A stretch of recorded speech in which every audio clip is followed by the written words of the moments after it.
शिमला छुट्टी के दिन सचिवालय में पीटीएफ की शिक्षा मंत्री संग बैठक, किन मांगों पर बनी सहमति, क्या बोले शिक्षक नेता। जगदीश जी, आज बैठक हुई है विभिन्न मुद्दों पर। हड़ताल जो आपकी चल रही थी, क्या फैसला लिया गया है? क्या हड़ताल खत्म कर रहे हैं? मांगे मानी गई हैं? देखिए, जैसा आप जानते हैं कि हमारा अनशन डायरेक्टरेट के सामने चल रहा था और काफ़ी समय से सरकार से बातचीत की कवायद चल रही थी और सरकार की तरफ से कई बार हमें ये सूचित किया गया कि आप बातचीत के लिए आए और अंततः आज जो है वो दिन निश्चित हुआ और बड़े सौहार्दपूर्ण माहौल में मंत्री महोदय के साथ, मंत्री महोदय की अध्यक्षता में, जिसमें हमारे डायरेक्टर एजुकेशन, एडिशनल डायरेक्टर भी साथ थे, बैठक हुई।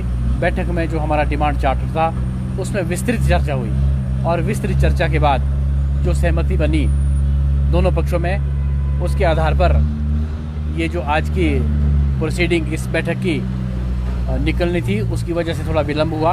अभी तक हम उसी पे काम कर रहे थे क्योंकि हमने बैठक शुरू होने से पहले यही कह दिया था कि आज की जो बैठक होगी उसकी प्रोसीडिंग हम चाहेंगे कि साथ साथ निकले, क्योंकि आपके माध्यम से हमने पहले भी कई बार ये कहा था कि बैठक तो हमारी अनेकों बार हुई, लेकिन उसकी प्रोसीडिंग जो है वो हमें समय पर मिलती नहीं थी या मिलती ही नहीं थी। तो सरकार ने और विभाग ने हमारी बात को माना और आश्वस्त किया कि एजेंडा नंबर 1 पर बात करने से पहले, मतलब एजेंडा अभी डिस्कस ही नहीं हुआ था कि ये बात पहले तय हो गई थी कि आज हम जो है वो बैठक के ख़त्म होने पर, समाप्त होने पर आपको जो तय होगा उसकी प्रोसीडिंग जारी कर देंगे। तो जो हमारी डिमांड थी उस पर सहमति बनी है। उसके आधार पर जो है वो मंत्री महोदय अभी वहाँ डायरेक्टरेट जा रहे हैं। हमारे जो लोग अनशन पर बैठे हैं, हम अपना धरना आज वापस ले रहे हैं क्योंकि जो हमारी डिमांड थी उस पर सहमति बनी और मंत्री महोदय अभी डायरेक्टरेट धरने को स्थगित करने के लिए, टालने के लिए और जूस पिला करके धरना तोड़ेंगे। उसके बाद हमारी जो स्ट्राइक थी, हमारा धरना था, हम उसको आज वापस सभी मांगे मान ली गई हैं आपकी? जी बिल्कुल, जैसी बैठक में चर्चा हुई है, जो 1-2 पॉइंट हमारा था जिस पर अभी कुछ एक पॉइंट्स ऐसे हैं जो फाइनेंस को जाने हैं, उसमें वो प्रपोजल बनेगा, फाइनेंस को भेजा जाएगा, वो सहमति बनी है। और जो मेन हमारा इशू था कि जैसे एक डायरेक्टरेट बनाया गया, उसके विरोध में हम पहले से बात कर रहे थे, तो उस पर ये सहमति बनी कि सरकार का ये पॉलिसी डिसीजन था और जितना स्ट्रक्चर में आज तक परिवर्तन हो गया वो हो गया, उससे आगे सरकार और विभाग इसमें नहीं बढ़ेंगे।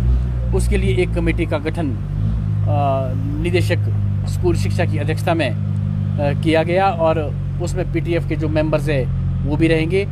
उस कमेटी की रिकमेंडेशन के बाद ही अगला कोई निर्णय उसमें लिया जाएगा और निर्णय लेने से पहले वो जो सूचना होगी, कमेटी की रिपोर्ट होगी, वो मंत्री महोदय को दी जाएगी। जिस तरह से मंत्री जी ने कहा है कि शिक्षा निदेशालय एक ही रहेगा, उन्होंने साफ तौर पर कहा है कि उसको 2 में नहीं कन्वर्ट किया जाएगा, जैसे कि आप डिमांड कर रहे थे कि एक ना बनाया जाए, लेकिन मंत्री कह रहे हैं कि एक ही होगा, पोस्ट कम नहीं की जाएगी। हाँ, वो बात ठीक है, बिल्कुल आपकी बात सही है।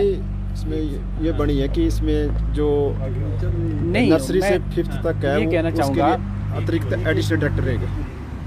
एक डायरेक्टरेट की जो बात थी उसमें ये ठीक है कि हमारा पहले पक्ष ये था कि डायरेक्टरेट जैसे पहले 2 थे वैसे ही रहने चाहिए, लेकिन जब वार्ता हुई उसमें इस बात पर सहमति बनी, हम भी इस बात पर सहमत हुए कि कोई बात नहीं, अगर डायरेक्टर एक भी रहे तो कोई बात नहीं, लेकिन जो उससे निचला स्ट्रक्चर है वो हमारे को इंडिपेंडेंटली एक एडिशनल डायरेक्टर या जॉइंट डायरेक्टर जो भी होगा वो देखेगा, उसकी देखरेख में हमारा जो निचला स्ट्रक्चर है वो काम करेगा। अपना परिचय दीजिए। मैं जगदीश शर्मा, अध्यक्ष प्राइमरी टीचर फेडरेशन, राज्य प्राथमिक शिक्षक संघ, हिमाचल प्रदेश। जो सस्पेंशन में हमारे 8 लोग हैं उसमें जो सस्पेंड हुए हैं, उस पर यह सहमति बन गई कि ये सस्पेंशन जो है वो निदेशक महोदय उसको विड्रॉ कर दें। कोर्ट में भी है सर आपका केस चला हुआ, उसका क्या होगा? 24 तारीख। देखिए सर, ऐसा है कि कोर्ट में तो जब सरकार से वार्ता नहीं हो रही थी, बातचीत नहीं हो रही थी, तो हम कोर्ट में गए थे क्योंकि वो हमारा डिफेंस था।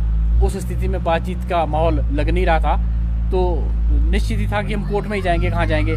लेकिन उसके बाद जब सरकार को लगा कि बातचीत से ये मुद्दे सुलझा लिए जाने चाहिए, तो वो ठीक है, जब ये वहाँ से विड्रॉ कर देंगे तो हम भी कोर्ट से केस वापस ले लेंगे। ठीक है, धन्यवाद बहुत बहुत।